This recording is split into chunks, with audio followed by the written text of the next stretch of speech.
Bonjour, voici les infos récentes au 21 juin 2025. Le projet des dirigeables de nouvelle génération a commencé il y a peu de temps, mais il suscite déjà un vif intérêt de la part de clients potentiels et donne des résultats concrets, tant sur le plan technique que dans les domaines scientifiques et partenariaux. Le développement est rapide et chaque étape rapproche le projet de son grand objectif. En avril 2025, l'enveloppe du premier dirigeable prototype, le Nova 01, a été présentée pour la première fois. Dès le mois de mai 2025, ce modèle a effectué son vol d'essai inaugural. Ce n'est pas seulement une réussite pour l'équipe, c'est aussi un signal fort. Les spécialistes savent non seulement concevoir, mais aussi concrétiser leurs idées. Parallèlement, des lancements stratosphériques ont eu lieu. Des sondes ont atteint une altitude allant jusqu'à 25 km. Ces essais ont jeté les bases des futures missions en haute altitude et de nouvelles versions de ces plateformes sont déjà en cours de développement.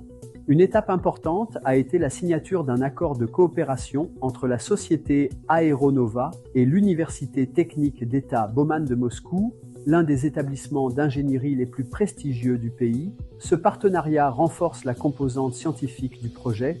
Les médias se sont également intéressés au sujet. En juin 2025, un reportage a été diffusé sur NTV, l'une des principales chaînes de télévision fédérale de Russie. Il ne s'agissait pas d'un contenu sponsorisé, l'initiative est venue directement de la rédaction. La chaîne s'est intéressée à la manière dont l'industrie des dirigeables renaît en Russie et a choisi ce projet comme un exemple marquant de ce renouveau.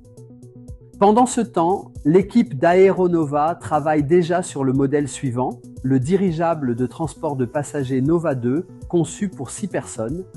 Le projet avance vers des solutions en série capables de remplir des missions concrètes dans les domaines du tourisme, de la surveillance du territoire et du transport local de passagers et de marchandises. Des recherches actives sont également en cours pour sélectionner un site de production. Des ateliers susceptibles d'accueillir un hangar d'assemblage sont à l'étude.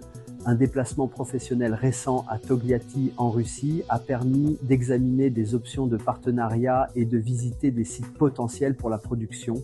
Toutes ces démarches font partie d'un plan global de développement présenté lors du webinaire du 17 juin. Au cours de ce webinaire, les résultats obtenus ont été présentés et l'annonce a été faite du passage à la deuxième étape du financement qui commencera le 11 juillet 2025.